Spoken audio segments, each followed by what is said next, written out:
children. My father had been involved 85 years earlier in being part of the foundation of variety clubs, where they found a baby in a movie theater during the Depression, brought it to my father, and these gentlemen in Pittsburgh decided as part of their philanthropic efforts they would raise this little girl, Catherine Variety Sheridan. And it was a rather large problem. It was 500 children in need of winter gear, and they needed the gear in approximately 5 or 6 weeks. Variety did an emergency mission for all their various friends and connections, and were able to get jackets and full winter gear to every child in less than 5 weeks. Great news on that front was that for the first time in many years, no child in the camps froze to death. So Mukachevo Gypsy Camp, it's like a slum on the side of Mukachevo city, which is beautiful Eastern European city. Sometimes there is no electricity. We estimated there is between 5,000 to 7,000 people. Nobody really know because half of them got no birth certificate. There is kids everywhere. This is the second camp that we've gone to today, and frankly, the poverty level has significantly increased since then. The children here have less.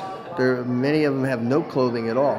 When I came the very first time, it was a garbage place. It was just everybody from the camp, they collect garbage here. So when we actually bought this property, it was such a hope for those people. You know, all the church members, they came and they pick up the garbage, and we make plans for the building. And now just to stand here and to see actually the walls and the roof, it's amazing. And it is a safe haven for the children, and it's like a God's shield. The sights we're seeing today are literally shocking. Children living in horrible conditions, in need of basic care, things that we take for granted where we live, but in fact are very difficult to come by here in Ukraine. I am here today with other members of the Variety International Fund to make a difference. And I assure you that not only will we make a difference here in Ukraine, but we will identify other places around the world with similar conditions, and we will work to change them as well. I've never been exposed to this kind of an environment before, and on the one hand there's a lot of hope here and you see progress, and on the other hand the amount of work and that will it take to get to a good place is substantial. The one thing that I have noticed since we have been here is that when the children come to the community center, it's a safe haven, it's a happy place. It's a place so much different than what is going on outside the walls of this.